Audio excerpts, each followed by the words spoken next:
issue of Goonism becomes a very important conversation. That's why we're having this dialogue with two amazing people who are going to be helping us to understand this better.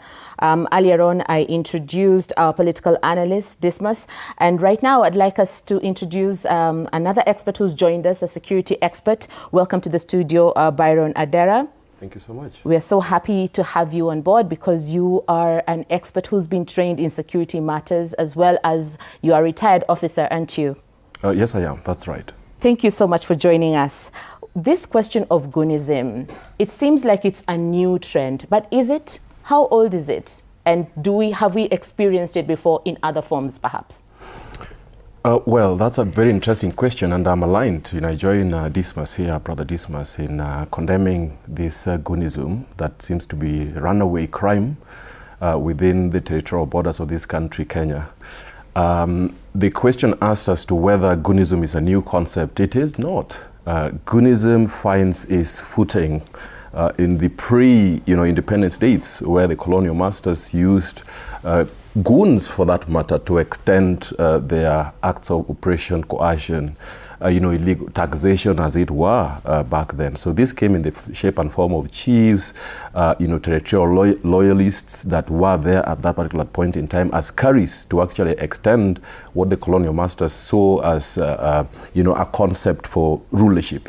And of course, then you usher in the independence, and what Kanu demonstrated under Kenyatta era was ideally, Goonism, by weaponizing ethnic, or rather what you'd call militia, with state power. So basically that was the form of governance, to reign terror on dissidents and people that were not seen to be aligned.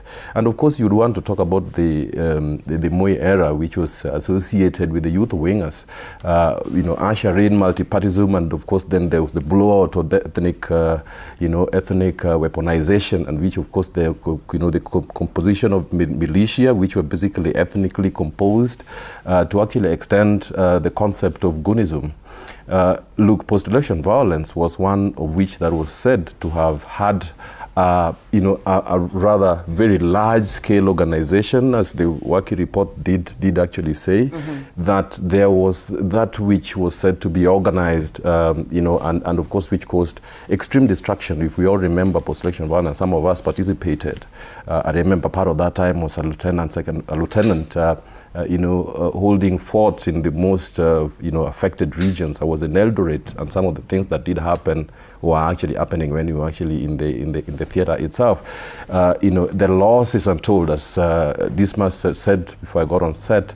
If you looked at the economic destruction and every other thing that did happen during that time, 1.5 billion USD in terms of just the economic cost, and the loss of lives attributable to Goonism during that particular point in time. So it's not a new concept. What we see is something that's evolved. That Jean-Baptiste said, the more things change, the more they remain the same.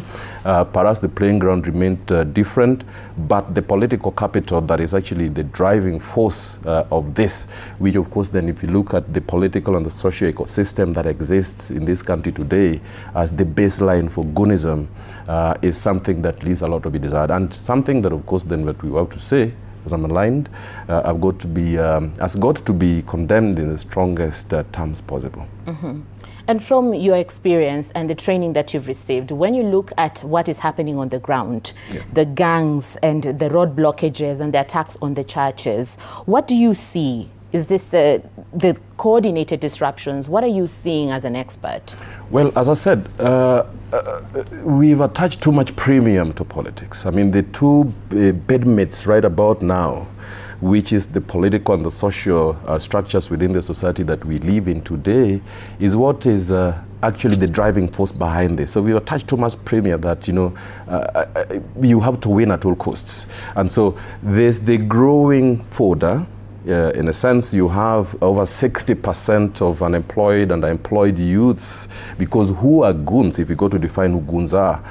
This is the growing, kind of pool of unemployed and unemployed youths that are, of course, not directed. So that's a strong force that you have there in your own hands.